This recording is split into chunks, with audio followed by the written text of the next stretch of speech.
Estamos conversando y hemos venido hablando sobre todo el tema de la compra de diputados y sobre todo este enfrentamiento que ha habido alrededor de ello a nivel público. Pero ahora vamos a pasar al tema de esta definición que acaba de dar, Paolo, el gobierno de Estados Unidos, en el que nombra un grupo, una organización delincuencial internacional, a la MS-13, ¿verdad? En particular. ¿A ti qué te parece eso y con relación al proceso que se ha venido siguiendo en El Salvador entre las dos maras? Bueno, primero, obviamente nadie ha tenido duda de que las pandillas, o en el caso específico de la MS, que es una organización delictiva, criminal, eso es obvio. Segundo, esta es una medida, ya la embajadora lo aclaró, lo empezó a aclarar más o menos bien, que esto responde a la situación interna de Estados Unidos. Obviamente, desde que nació el fenómeno de las pandillas en Estados Unidos, en Los Ángeles, ha tenido un desarrollo totalmente diferente en Estados Unidos, porque es una sociedad totalmente diferente a la nuestra. Aquí se ha desarrollado en un ambiente diferente. Entonces, parece que hay indicios, eso es lo que alega las autoridades de Estados Unidos que han tomado esa decisión, de que en Estados Unidos la Mara Salvatrucha se está convirtiendo en crimen organizado. Crimen organizado en la definición clásica, que ahí hay una acumulación de capital y que se convierten en una mezcla entre criminalidad y empresas. Y a esto apunta la medida de intervenir las propiedades, las transferencias bancarias y todo esto. Esto es un fenómeno que aquí no se ha dado así. Aquí, si quería alguien aplicar esto aquí, tendría muy poco de intervenir en cuanto a movimientos financieros, empresas montadas en este caso por la MS. Aquí hay un fenómeno diferente y esto ha tenido una expresión en los últimos meses muy sui generis que se ha generado aquí y no en Estados Unidos, que es lo de la tregua, lo del intento de reducir gradualmente la violencia en todos esos conflictos. Y entonces yo digo que son dos problemas totalmente diferentes. Los Estados Unidos tendrá sus razones de actuar así, viendo el desarrollo específico de las pandillas en Estados Unidos, y aquí hay que tratarlo en base del contexto nacional, del cual la tregua ya es una parte innegable, ya tiene 6 meses, casi 7 meses de funcionar, ya se ha establecido un nivel de homicidios totalmente diferente al anterior, y eso no tiene nada que ver con la decisión de Estados Unidos de tratar a las pandillas internamente de su manera. Bueno, yo creo que aquí el tema es que los que han seguido el ejemplo nuestro son los americanos, y no se dice, o ya se nos olvida. Precisamente en este programa aquí estaba el general Munguía Payés y otra gente. Tú me invitaste creo que fue el año pasado, y yo hablé de lo que voy a hablar ahorita, de la ley antipandillas que tenemos. Si es que en Estados Unidos hace más de 5 o 6 años, creo que fue en el año 2006 o 2005, el fiscal general de los Estados Unidos decretó que las pandillas eran grupos criminales organizados. Pero hoy ha sido el Departamento del Tesoro que los decreta grupo criminal transnacional. Desde hace mucho tiempo, grupo criminal organizado al interior de Estados Unidos, pero son transnacionales para efectos del tema de lavado de dinero y tal. Nuestra ley, la ley famosa antipandillas, que no sirve para nada, tiene 10 artículos.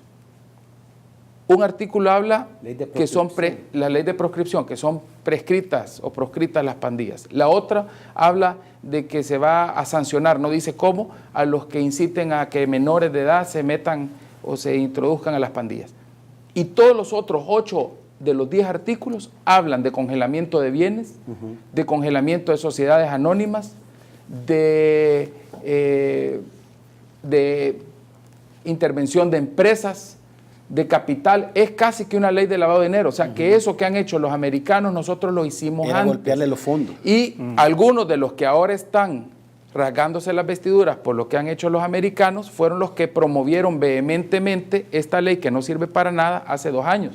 Porque aquí los pandilleros difícilmente van a tener algo a su nombre. Tienen ya cooperativas de microbuses, se han apropiado de negocios. Antier creo que quitaron unos buses que andaban operando. O sea, para mí que sí es importante tener una ley. Y yo decía, miren, no tengamos una ley de prescripción de pandillas, sino que metamos el capítulo de las pandillas dentro de la ley que ya existe, que es la ley contra el crimen organizado y delitos de realización compleja, que ha sido una ley que ha sido efectiva. Mira. Pero, o sea, que ya tenemos eso, o sea, que nos han copiado.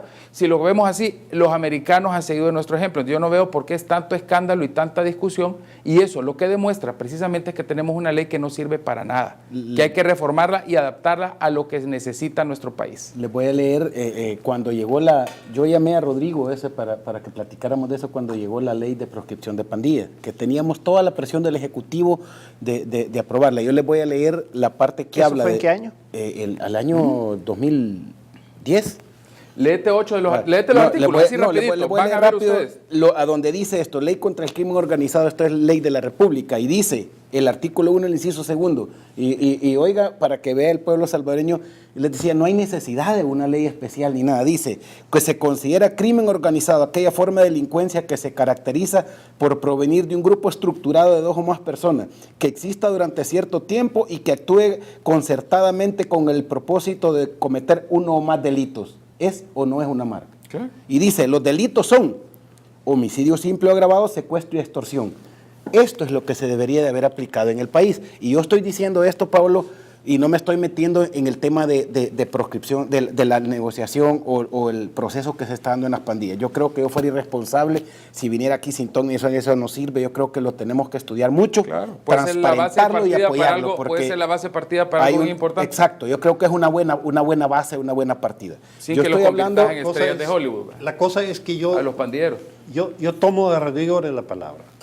Esta ley que vos citaste es una ley que sirve para nada, porque es una ley que tira a un objetivo que de esta manera no es el fenómeno que estamos enfrentando. Entonces, yo creo que todo ese, en este año lo que se ha dado, nos sirve para revisar la concepción que teníamos y volver a darnos cuenta que el verdadero problema que tenemos es un problema social. Detrás de esto hay un problema social, es como imposible desvincularlo de esto. Y entonces, nosotros podemos hacer miles de leyes más duras contra el crimen organizado en esta definición de que hay un crimen y vía el crimen se va acumulando capital y se hace más grande y influencia la política y influencia la vida nacional. Pero no es la solución. No, el problema es que Lo que pasa es que la ley tenés que darle dientes. ¿De qué te el sirve problema es con una que ley no tiene dientes? este fenómeno lo podemos usar ahorita contra los que compran diputados. Ahí sí, esto es crimen organizado. Bueno, las pandillas también son crimen organizado. Vaya, pero no son crimen organizado donde el instrumento adecuado para combatirlo es ir contra cuentas bancarias, sociedades anónimas que meten, porque esta es una cosa muy periférica en la realidad de las pandillas. Es que eso es general Las para pandillas cualquier tipo de crimen. Ya está en las leyes, ya está en la Correcto. ley de lavado de dinero, está en la ley antidrogas, ya está incluso en las leyes tributarias está eso. O sea que eso no lo necesitas, es albarda sobre aparejo lo que estás hablando. Claro, pero y las pandillas sí son organizadas, crimen reorganizado, Claro. tan organizado que al hacerle así bajaron los homicidios cuando se pusieron de acuerdo, los cabecillas que costó mucho esfuerzo meterlos presos. No, claro, O sea, sí, por eso leí yo el artículo, pero yo creo que Pablo lo que dice es que tú puedes ir contra ellos aquí, pero lo que se necesita es el por qué, el núcleo de atacar eso como una sociedad, pues porque si solo te quedas en alrededor... Si seguimos pensando que la manera de enfrentar al fenómeno de las pandillas, ¿no?, de la manera como se ha extendido, de la manera como se ha creado apoyo social en las comunidades donde están, con medidas que están hechas a la medida, digamos, de cómo en Estados Unidos o en Italia se enfrenta a la mafia italiana o a la mafia china, que es realmente una mezcolanza de crimen de calle que se extiende hasta las más altas esferas del mundo de negocios de Estados Unidos. Yo solo quiero hacer una diferencia. Si esto queremos hacer, esto va a ser en vano y no va a afectar a la existencia de las pandillas nunca, porque es solamente, este fenómeno aquí no existe, o cuando existe es muy periférico. Lo que pasa es que va a escaladas, Pero mira, hay escaladas, es que va creo escalando el crimen cuando se mezcla con el narcotráfico. Los pandilleros hace 10 años no manipulaban, no manejaban el tráfico de drogas. Hoy, a nivel interno, la distribución interna ya la manejan las pandillas del tráfico de drogas. Sí. Entonces, al final puede ser de que vayan escalando a Pero nivel... es que yo creo que el punto que quiere decir Pablo, no sé si me equivoco, que es bien importante, es que hay dos ¿cómo te digo?, segmentos en las maras. El que está preso, que cometió delito, que tiene orden de captura y todo, que es una forma de enfrentarlo, tiene que ser dura con la aplicación de la ley, y la otra, el que está ingresando y quitarle el vivero de gente que va a ingresar a las maras. Eso lo tenés que atacar de una cosa completamente diferente. Ahí sí estoy de acuerdo. Es un problema social. Las pandillas tienen base social y desgraciadamente en nuestro país hay más de 200,000 personas, lo cual es alarmante y es tremendo, que viven y subsisten del producto de las extorsiones y del quehacer delictivo de las pandillas. O sea, es un problema social, estoy de acuerdo, pero tienes que tener las dos alternativas, tienes que tener las dos vertientes de solución a esto. Una es la vertiente preventiva y de reinserción orientada no al individuo, sino que al grupo social que conforma, porque ya son grupos sociales, y el otro es leyes que tengan dientes. O sea, yo lo que decía es que tenemos unas leyes que no sirven para nada porque se quedan como simples exposiciones de motivos para apaciguar un momento político. ¿Para qué surgió la ley esta antipandillas? Que es muy parecida a la ley que acaba de sacar el Tesoro de Estados Unidos. Cuando quemaron el bus aquel. Cuando quemaron el microbús en Mexicanos y masacraron a la gente. Pero no se le quiso dar dientes, no tiene elementos procesales, probatorios, no tiene reglas de la evidencia, no tiene nada. Simplemente, por sacarlo. En nuestro país es prohibido y prescrito por ley ser pandillero. Pero no hay en ningún lugar donde se defina claramente cómo vos vas a ser definido como pandillero. Y de hecho, para mí es bien fácil saber quién es pandillero. Quien ha estado en los penales exclusivos para pandilleros es pandillero y es parte de una organización. Pero, como digo, el tema de la solución es complejo y es verdaderamente profundo la discusión que hay que haber al respecto de eso. La verdad que siempre en televisión el tiempo se nos va rápido. Y este tema era, este era el tema. Lo que pasa es que nos quedamos en el tema de la compra de... Yo creo que también el crimen organizado. Yo creo que los temas son fundamentales ambos.